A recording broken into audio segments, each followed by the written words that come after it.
When you get Xfinity Internet, Flex is included free, and finding what to watch on TV is now as easy as popcorn. This is a way better way to watch. Go to Xfinity.com, call 1-800-XFINITY, or visit a store today to get a great offer on internet and add Flex for free. Restrictions apply. Here's your post-match reaction for Arsenal 0, Everton 1. Someone get Bert Leno a bevy. Someone get Jordan Pickford a bevy. Someone get Ben Godfrey a double rum and coke. Oh my word. Joined by Mark Mosey, Nick Preble. Everton's European hopes are still alive. They are 5 points clear of ninth. They are in touch with the top 4, in touch with the top 6. We're outside in Egbert watching it. Oh, it's been a wonderful night, hasn't it, Nick? Yeah, it's been a joyous evening. I think incredibly needed that result tonight, and it's just lifted everyone, as you can hear in the background here as well. It's like being a European away day. Feels like it, some reason. We're fucking 8 from everyone's going mental. But the only thing I'd say about this game tonight is that it was probably one of those matches where we all knew coming into it the result was the only important thing. And so often in those situations, I mean, my raison d'etre in life now is that Everton will let me down at the important times, and that I mean, the fact that we haven't done that tonight is essentially the reason why we employed the manager that we have. Tonight was not an impressive performance. I could point to so many times, in particular in the second half, where I thought that the incentive and the initiative was all in Everton's corner, and we saw absolutely nothing. But possibly part of the importance of having someone like Carlo Ancelotti and part of having that know-how is that you give yourself the opportunity to still be in the game at 70 minutes. People like Richarlison and James can have their impact. Dominic Calvert-Lewin can have their impact. It quite simply didn't happen tonight, but if you are defensively stable in the way that we were, if you prey on the mistakes of the opposition, which we absolutely did tonight, Bert Leno, you are more than welcome round to my gaff at any single point in your life. But do you know what though? I feel like we've been waiting for that from every year we go to Arsenal and we say we're shite. They're not very good, and they've got a moment or a performance like that in them where they just gift you something, and you watch them every week and they do this seemingly every week and you think, why does it never happen to us? Why do we never get a gift off them or a bad defensive error? And finally tonight it happened. And listen, I don't think Everton played well tonight by any means, but I think you're absolutely right. If you stay in the game against Arsenal, they are very, very susceptible to just shooting themselves in the foot every now and then. Yeah, and we're not a team that are comfortable with being in that position, unfortunately. And as much as Evertonians, we all sat around at 7 o'clock tonight and looked at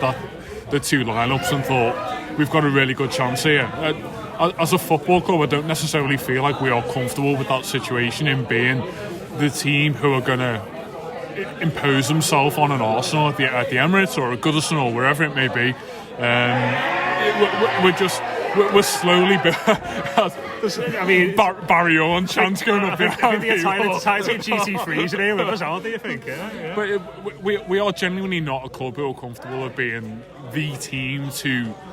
I mean, I made the statement before the game that you look at Arsenal's lineup before tonight and you look at the form that they've got and the general state of the club, and you can probably look at the top 6 clubs at the moment in that sort of state of civil war that they're at, and there's so many more points of the footballing world that their attention is focused on at the moment, but there is always that barrier to overcome with Everton going to any top 6 side. And Arsenal may be languishing in 9th at the moment, but there is still a massive mental barrier to overcome, and whatever happens in this season now, 2 things you'll take away from it: the fact that we are still in with a hunt of having a relevant season in April going into May, and we've also managed to go to the Emirates, we've been to Tottenham Hotspur, we've been to Anfield, and we've won at places where we have been consistently absent at for decades. We'll forever point at the Newcastles and the Fulhams at home, but do you know what? If we won all of those games, we'd win the league year in, year out. It's quite simply we can't do it all. And if going to big teams and getting big results is our mantra for getting into European spots, then I'm all for it. Yeah, this has felt like a sort of turning season, if you like, for those results against the bigger teams. I'm not going to give them a group name that might be obviously adopted, but Twats. but I could never envisage of recent past of going to the Emirates and actually getting a positive result. Never mind a draw.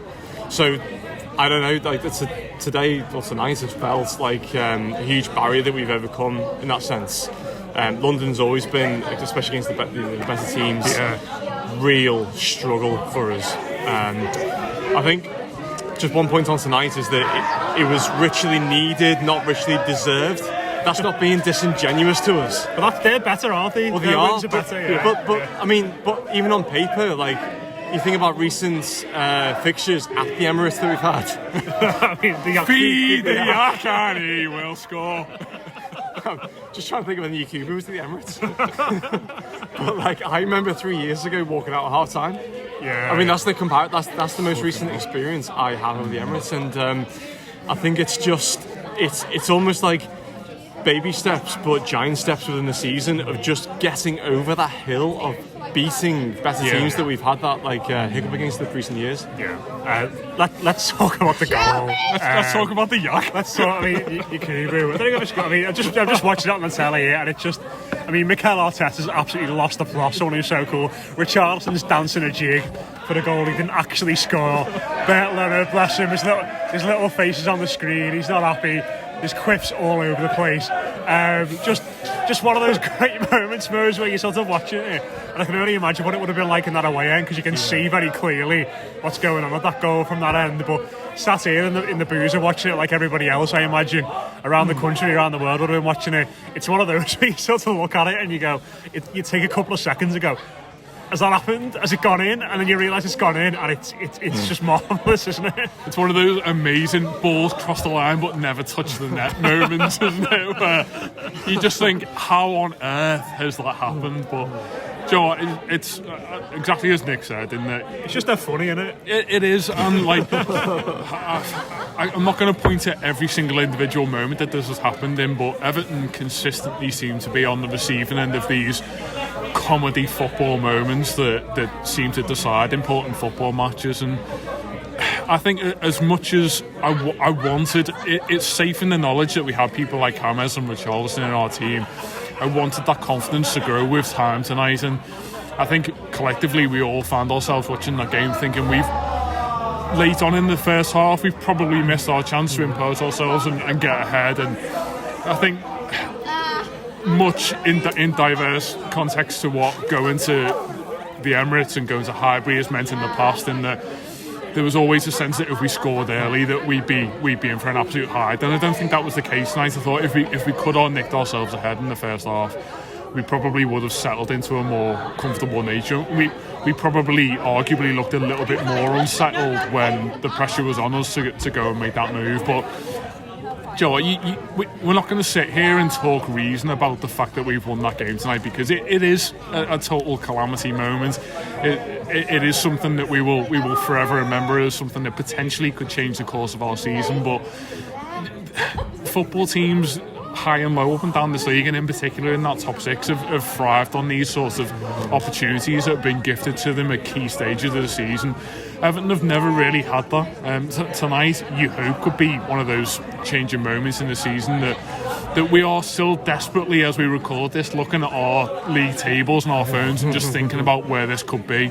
As important as it is to keep in that grasp of... bastard, isn't it? Yeah, absolutely. It's just stolen everything. Don't get me wrong, if we record this on Sunday night, then we're 3 points again behind Tottenham and Liverpool. But I think the important thing is that we remain in that race, because the thing that we've retained all the way through this season is that if you can put 2 or 3 results together, you are going to be seriously challenging at the top end of the table. And if we are able to back this up now by getting another victory in our next game and putting 6 points together, then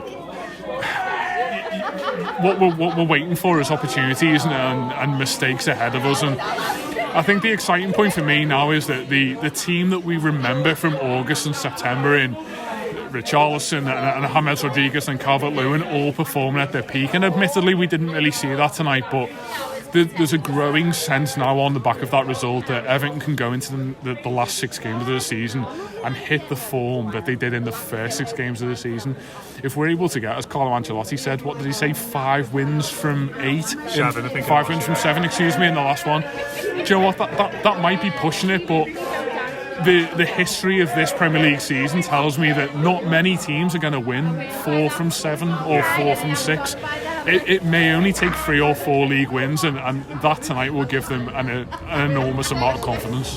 Yeah, and I think any results other than the win tonight, pre-match finishes us. A lot of Blues would have thought that would have been the end of the season, and probably rightly so. But I think a lot of the times when we're this stage in the season, it is the hope that kills you, but it's the hope that sort of is what defines you as an Evertonian, isn't it? And we just have to be positive through the remaining fixtures. There's not many running out. I hate sort of relying on other teams to slip up and make those. It's obviously the hope that kills you, but we've got some very winnable fixtures through the remaining games, and I think we just have to keep in mind Europe for the next few fixtures. I feel like we've still got to play Aston Villa 4 times. I feel like that's been in my mind since Christmas now, that is still to come. They should just play at Goodison Park, get on a bus, get up to Villa Park, just play each other on the same day. They're both knackered, just get it boxed off. Don't say that, because we probably have to utilise Fabian Delph for some of that. He was alright, apart from that mad slice pass when he came on. And his shit socks. Yeah, oh god, yeah, the socks was mad. Pass was intended. How can that happen? I know Jimmy Martin's a great fella, but come on, lad. Packing white socks for Fabian. Gibral's Sidibe and now Fabian Delph with Sockgate. At least Sidibe got one right. He might not have had the one to put them on. But. It also reminds me of years ago on Soccer AM, where they picked up where Everton removed all the balls from the side of the pitch. It's like a removed all the socks from the kit bag. Distraction method towards the last 10 minutes. The last few minutes were a bit mad. They were a bit scrambly, but I think like as you said, Mark, these are the wins that don't happen if you've not got a good defence and a astute manager and tactically switched on players. And because we've seen the 11 tonight, it was a bit. I think we've become so used to having Yerry Mina or Michael Keane or both of them at the heart of that defence, and one of them being the dominant centre back. Sometimes not necessarily fulfilling that role because they've been a little bit hit and miss this season. But I think when you see Mason Holgate and Ben Godfrey, you sort of. You'd have a little bit of a shiver down your spine because they're both young and they've not really played together much. I think that's probably the second time they've started together. Probably the first time in the league they've started together as a back four. And I think both of them, along with the keeper who we'll speak about in a bit, but the centre backs tonight were outstanding. I think Ben Godfrey in particular is. He's making it Godfrey and whoever else, isn't he, at the moment, the way he's playing? Yeah, absolutely. I think if you talk in the stereotypical fashion about one of your centre-backs being the aggressor and attacking the ball, I don't necessarily feel like any Arsenal opposition are going to afford you that level of competition. It's not necessarily going to be that style of individual battle for either Mason Holgate or Ben Godfrey. And I think before the game, I probably favoured that decision to play the two of them alongside each other, purely because it was a game that I expected Everton to be dominant in possession in. Ultimately, it's not turned out like that, but I think arguably if you were to look at our entire squad and pick 2 centre-halves, you felt that they could contribute to the build-up of play, they could interact with the midfield well, they could pick out key balls to the full-backs who were pushing on. You probably look at those two as being the most constructive of the 4 that we have. Granted, Yerry Mina comes on to play the obvious role that we know that your third centre-back is going to play. Yerry Weir. King Gerald Weir. But it's exactly that situation. But I think long-term, we were chatting in the game about, the strength and depth is obvious in certain areas of the pitch for Everton, and centre-back is clearly the front runner. If Carlo Ancelotti was to really pin down his hopes on Ben Godfrey and Mason Holgate being the pair for arguably the next 5 to 10 years, then I think most Evertonians would get behind that. And we're not making flimsy centre half decisions based on one game, because we've seen enough of Yerry Mina and Michael Keane this year to back us up in our fact that we've got a lot of lads who we are confident in putting our trust in key areas of important matches like we have done tonight. But I think if you're to totally dissect the game against Arsenal away at the Emirates, you know exactly the style of attack that you're going to come up against. You're not going to be looking for a Michael Keane to go and win his aerial battles. You're not going to be looking for someone to really get touch tight to an attacker, because you know that in a blink of an eye and in a turn of pace, you're going to be really under pressure. What matters at Arsenal is when they play that intricate through ball in between your two centre halves or your centre half and your full back. Are you capable of making back that quarter of a second to get that foot in and put it out for a corner? Mason Holgate and Ben Godfrey absolutely thrive on those moments. Ben Godfrey's shown that all season. Mason Holgate, I think, has kind of been shoehorned into the side at full back, notably earlier in the season, and obviously he's made his way into the centre of the pitch in the last couple of weeks. But I think in Ben Godfrey, you're absolutely right, Matt, in someone that quite simply I'm so surprised by how good he's been. He this has season. to be involved in this team. People will talk long and hard, in particular this week, on the back of Marcel Brand signed a new contract and what that will mean for this football club. But quite frankly, at this moment in time, if Ben Godfrey was to be the greatest thing that Marcel Brand's ever brought to this football club, then I think we've all been blessed by his presence, because he is just legions above anything that we ever thought that he was going to bring. He has to be involved in every single Everton lineup. And to go back earlier in the season, we were talking about shoehorning this lad into the 11 at any possible position. Get a game, we were saying. Just to be involved. We just had to have that character and that presence on the pitch somewhere. He's now developed that more so to the point where he has to play in his best position. He has to play at centre half, and it's up to the other three to prove their point to partner him in that position. Yeah, I don't know whether that was the first time they've been paired together, at least in the Premier League. I think it was at centre half. I think they played together in the cup against Rotherham. Good side. Right. Good. But I think definitely in the league, I think that's the first time they played together. But it was almost like an under the radar positive of tonight. Yeah, And actually, when it flashed up before the Richarlison got man of the match, I was thinking, do you know what? I sort of feel that either Godfrey or Holgate could have easily been candidates for that. Or the goalkeeper. Or the goalkeeper. And we were discussing before, we don't know what the long-term plan is at the club, but if we are looking at youth on the side, those two did themselves absolutely no harm tonight, and put a fantastic showing. They've got very different skill sets to the other centre-halves, like Mina and Keane, and it's almost like I have a different level of confidence with them two there. Like they probably have a little bit different reaction time. A couple of times they did, get our midfield players out of some trouble this evening. I think it'll be very interesting to see how that partnership develops over the next few years. I've just seen Adam Sutton on our WhatsApp group, by the way, asking for this week's Ben Godfrey Rattler gif. And to be fair to Adam, on the weekly, before the weekly, he said, fancy us tomorrow. I played him down. On the show, he came out and said he thinks that we're going to win. So, to be fair to you as well, Mose, came out before the game, said, very bullish. Yeah, very, very bullish about our chances tonight. Let's just very quickly have a chat about the goalkeeper before we wrap up. I'll come to you first, Preb. Left hand, down at the end. I don't know what Seamus Coleman was doing, by the way. Absolutely mad bit of play from an experienced player in the last minute, but he's doing all right at the moment, Jordan, isn't he? He's had he's been injured, but either side of that injury, he's played pretty well. Yeah, and I actually remember a couple of years ago on a post-match podcast labelling him as world-class, and then I sort of thought afterwards, did I really mean that? But actually, I don't know whether it's the keeper we want or need, but at the moment he's performing, and I sort of think Is it all in the Barnet, the lockdown Barnet? I think the Barnet has almost matured him in a way. and that's... I can see him with a matured cognac now, as opposed to WK. Swilling his brandy when he gets home. That's been the catalyst to... I don't know. He was always susceptible, wasn't he, to influence, I guess, from whether it be crowd or whether it be pressure from players. I don't know.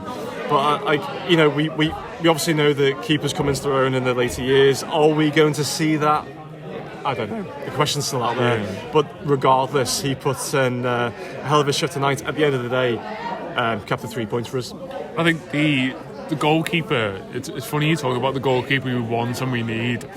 He probably is the goalkeeper that we want, because he's got, you know, in terms of reflexes and generic goalkeeper attributes. The idea of Jordan Pickford is definitely, you know, the best idea of Jordan Pickford is what we want, isn't it? Because he's our cheap man's Everton version of Ederson, ultimately, and that is the ball playing goalkeeper that every great European club aspires to have. But how many times of the season have we said that we just crave a goalkeeper who does the difficult things in an okay manner, but when he's called upon in key moments to come and claim balls from crosses, to come and make big saves when you 1-0 up in the last few minutes of a game, he absolutely does that. And to this point, I don't really think we've had a goalkeeper who is capable of doing that.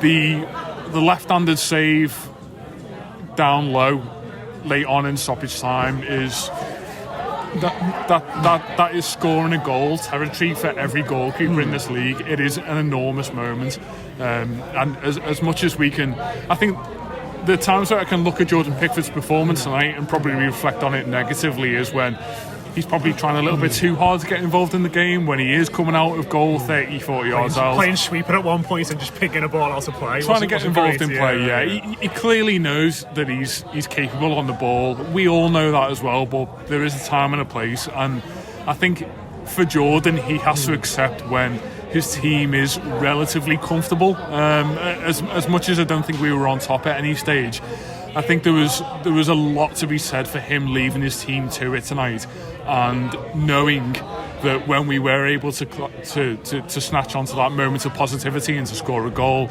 then in the last 5 minutes, we've all watched Arsenal for long enough at Highbury, and in particular at the Emirates. We know what the last 10 minutes of any Arsenal versus anyone game looks like. You're going to get bombarded, they're going to get a big moment, and you're going to have to make a save as a goalkeeper. He's done that tonight, and he's, quite frankly, earned us the 3 points. Definitely think it's on the Barnett. The lockdown Barnett, he's absolutely thriving. Sleek AF. He's absolutely thriving. Now, just one other player I wanted to mention quickly. I don't know if any of you got anything particular to say on him, but it'd be remiss not to say anything about him, because he got a lot of grief after the Tottenham game last week, but Mason Holgate thought was really good tonight as well.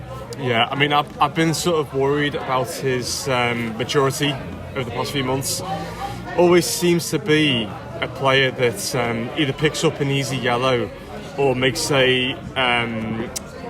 quite rash sometimes. Yeah. I think a non-sensible decision in a sort of, you know, the dying embers of the game where we're maybe trying to defend the lead, or, you know, we're trying to keep ourselves in the game. But, you know, he's another one tonight that I think he sort of took ownership of that sense of our position, and another one that did himself absolutely no harm.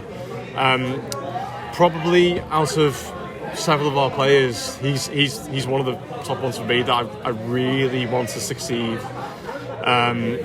It's very natural to compare him to Godfrey, who is probably, in my judgment, slightly ahead at the moment, for several reasons.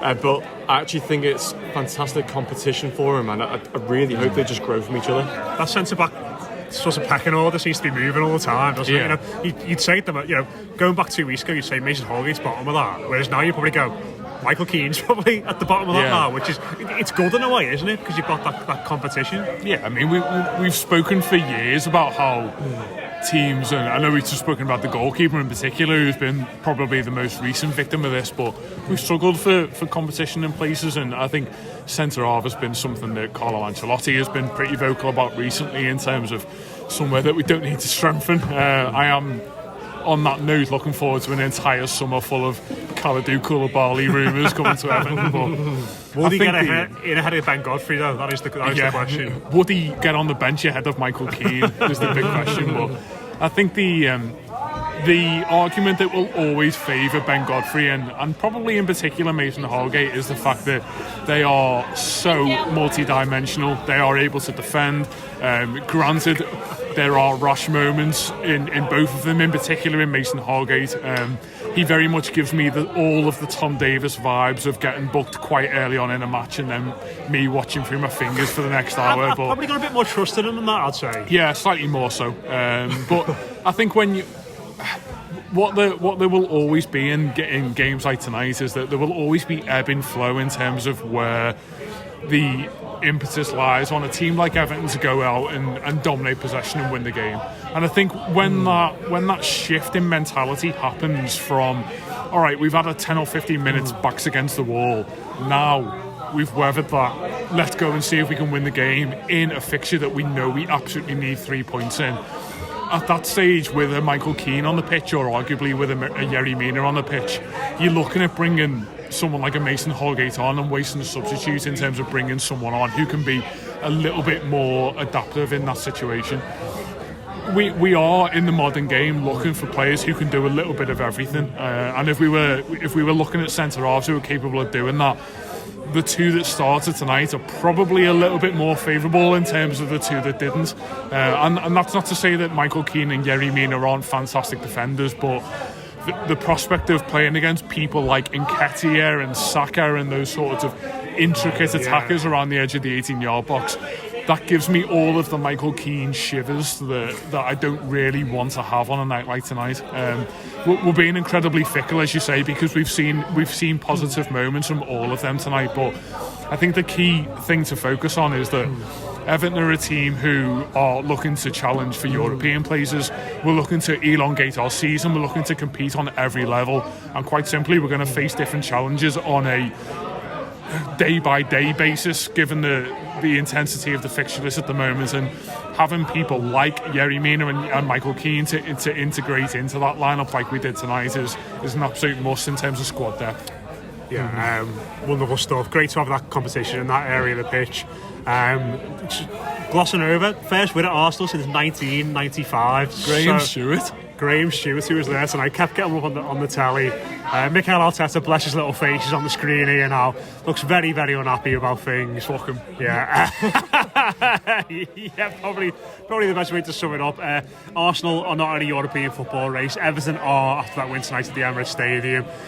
You can sit back now, enjoy the rest of your weekend, and watch the others toil over the next few days. Fingers crossed they all drop points, and fingers crossed next time the Blues take to the pitch they can move up the table again. But cheers to Nick, cheers to Mark, cheers to all the lads singing in the background as well. The Yakubu song, the Barry Orn song. Great to be in this sort of environment again. Makes you want to get back to the match. But I hope you have a great weekend, and we'll speak to you soon here on the Blue Room. You might have noticed a change in your neighborhood lately. Yep, Sprint stores are now T-Mobile stores. Now that Sprint is T-Mobile, you get more coverage, value, and benefits than ever before.